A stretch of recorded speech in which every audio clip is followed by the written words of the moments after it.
Morning guys, আমরা যাচ্ছি ভেট দ্বারকা। এই যে আমরা সবাই রেডি হয়ে নিয়েছি, এখন যাব একটু ঘোরাফেরা করে আসবো। আমরা ব্রেকফাস্ট করতে আসলাম। ব্রেকফাস্টে অনেক কিছু দিয়েছে, আমাদের হোটেলেই থাকে প্যাকেজে। সবাই ব্রেকফাস্ট করে নিচ্ছি, করে আমরা নাগেশ্বর মন্দিরে যাচ্ছি, 12 নম্বর জ্যোতির্লিঙ্গ ঢুকবো। এখন আমরা লাইন ধরতে হয়, ভিতরে যাচ্ছি। অনেক দূর থেকে দর্শন করতে দেয়, সামনে যেতে দেয় না, লাইন ধরে ধরে যেতে হয়। এটা বাইরের সাইডটা অনেক বড় একটা শিবলিঙ্গ আছে, শিব বানিয়ে রেখেছে, গোশালা। তারপরে আমরা যাচ্ছি বেদ দ্বারকা।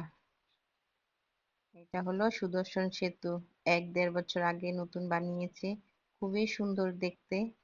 আমরা নেমে হেঁটে হেঁটে অল্প গিয়েছি আগে, খুবই সুন্দর হয়েছে।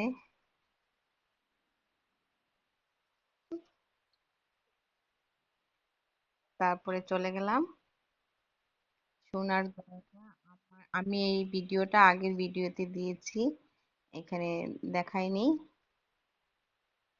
তারপরে ওখানে দোকানে কেনাকাটা করলাম কিছু কিছু জিনিস। ছোট ছেলেকে একটা হাতের চুড়ি কিনে দিয়েছে, হাতে ঢুকাচ্ছে আর ব্যথা পাচ্ছে বলছে। কিছু কিছু জিনিস নিলাম, খুব সুন্দর ছিল দোকানটা।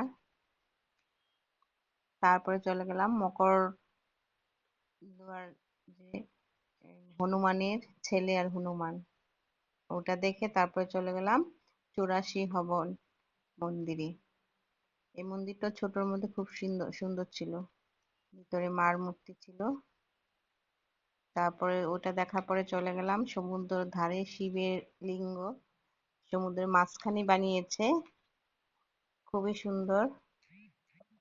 অল্প ঘোরাফেরা করলাম বিকালে,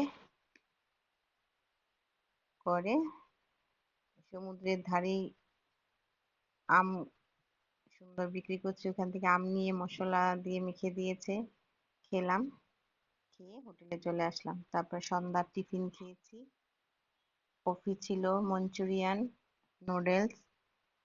খাওয়া দাওয়া করে পরে আবার রাতের ডিনারে ছিল নান, জিরা রাইস, পনির, পাঁপড় আর ডাল। আমি এখানেই শেষ করে দিলাম, আবার কালকে চলে যাব, আবার নতুন কালকে ভিডিও নিয়ে আসবো।